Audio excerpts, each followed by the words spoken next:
بسم اللہ الرحمن الرحیم۔ معزز خواتین و حضرات، السلام علیکم۔ اس دعا کے ساتھ کہ اللہ تعالی ہم سب کو اپنی حفظ و امان میں رکھے، ویڈیو کا آغاز کرتے ہیں۔ ابو جہل نے حضور نبی کریم صلی اللہ علیہ وآلہ وسلم کو کعبہ میں نماز پڑھنے سے منع کیا تھا، اور وہ اعلان کر کے کہا کرتا تھا کہ اگر میں نے محمد صلی اللہ علیہ وآلہ وسلم کو نماز پڑھتے دیکھا تو اپنے پاؤں سے ان کی گردن کچل دوں گا اور ان کا چہرہ خاک میں ملا دوں گا۔ وہ اپنے اس فاسد ارادے سے حضور علیہ الصلوۃ والسلام کو نماز پڑھتے دیکھ کر آپ کے قریب آیا، مگر اچانک الٹے پاؤں بھاگا، ہاتھ آگے بڑھائے ہوئے جیسے کوئی کسی مصیبت کو روکنے کے لیے ہاتھ آگے بڑھاتا ہے۔ چہرے کا رنگ اڑ گیا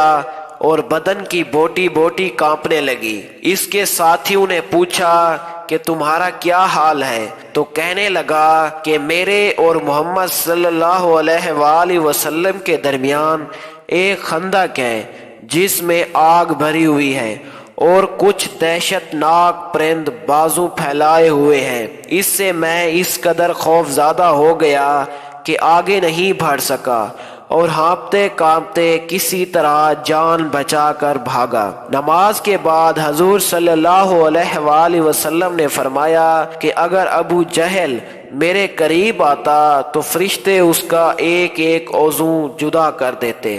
اس کے بعد بھی ابو جہل اپنی خباثت سے باز نہیں آیا اور حضور صلی اللہ علیہ وآلہ وسلم کو نماز پڑھنے سے منع کرنے لگا۔ اس پر حضور صلی اللہ علیہ وآلہ وسلم نے اسے سختی سے جھڑک دیا تو ابو جہل نے غصے میں بھر کر کہا کہ آپ مجھے جھڑکتے ہو، حالانکہ آپ کو معلوم ہے کہ مکے میں مجھ سے زیادہ جتھے والا اور مجھ سے بڑی مجلس والا کوئی نہیں ہے۔ خدا کی قسم میں آپ کے مقابلے میں سواروں اور پیدلوں سے اس میدان کو بھر دوں گا۔ اس کی اس دھمکی کے جواب میں سورۃ علق یعنی سورۃ اقرا کی یہ آیت نازل ہوئی کہ ہاں اگر باز نہ آیا تو ہم ضرور پیشانی کے بال پکڑ کر کھینچیں گے۔ کیسی پیشانی جھوٹی خطا کار، اب پکارے اپنی مجلس کو، ابھی ہم سپاہیوں کو بلاتے ہیں۔ حدیث شریف میں ہے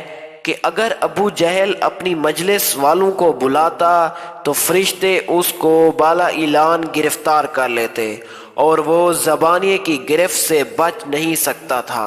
ابو جہل جب تک زندہ رہا ہمیشہ حضور صلی اللہ علیہ وآلہ وسلم کی دشمنی و اذار رسانی پر کمر بستہ رہا اور دوسروں کو بھی اس پر اکساتا رہا۔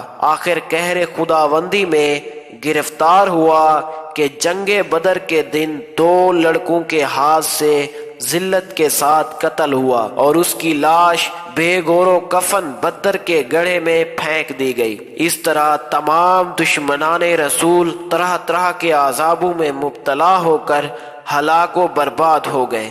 سبحان اللہ۔ مٹ گئے مٹنے ہیں مٹ جائیں گے عطا تیرے، نہ مٹا ہے نہ مٹے گا کبھی چرچا تیرا، تو گھٹائے سے کسی کے نہ گھٹا ہے نہ گھٹے، جب بڑھائے تجھے اللہ تعالی، تیرا عقل ہوتی تو خدا سے نہ لڑائی لیتے، یہ گھٹائیں اسے منظور بڑھانا